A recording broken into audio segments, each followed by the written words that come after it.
First இந்த பொசிஷனில் கை வைங்க, அப்புறம் இந்த பொசிஷனில் கை வைங்க. நீங்கள் லாங் டேர்மாக மொபைல் பார்க்குறீங்கன்னா இந்த பொசிஷனில் பார்த்தீங்கன்னா உங்கள் ஸ்பைனும் நியூட்ரலாக இருக்கும். இதனால் உங்களுக்கு கழுத்து வலி, பேக் பெயின் இதெல்லாம் வராமலும் தடுக்கும். பேர் தாங்க ஸ்மார்ட் ஃபோன். ஆனால் யாருமே இதை ஸ்மார்ட்டாக ஹேண்டில் பண்ணுறது இல்லை. கண்ணா பின்னான்னு 2 தலைகாணி போட்டு படுத்துட்டு பார்க்குறது, சோஃபாவில் சரிஞ்சிட்டு பார்க்குறது. சில பேர்லாம் பார்த்தா அதுக்குள்ளேயே போயிடுவாங்க போல. அந்த அளவுக்கு புரிஞ்சு பார்த்துட்டு கழுத்து வலியோட கஷ்டப்படுறாங்க. ரெஸ்ட் பெயின் ரெஸ்டோட போயிடுங்க, முட்டி வலி முட்டியோட போயிடும்.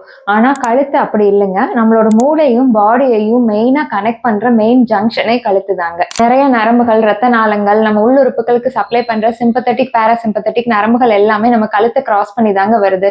அதனாலதான் இப்ப எல்லாம் பாத்தீங்கன்னா கழுத்து வலியில கஷ்டப்படுறவங்க கழுத்து வலியோட சேர்த்து தலைவலி, தலை சுத்தல், படபடப்பு, ஆன்சைட்டி, கேஸ்ட்ரிக் ப்ராப்ளம் சொல்லி இது எல்லாம் சேர்த்து கஷ்டப்பட்டுட்டு இருக்காங்க.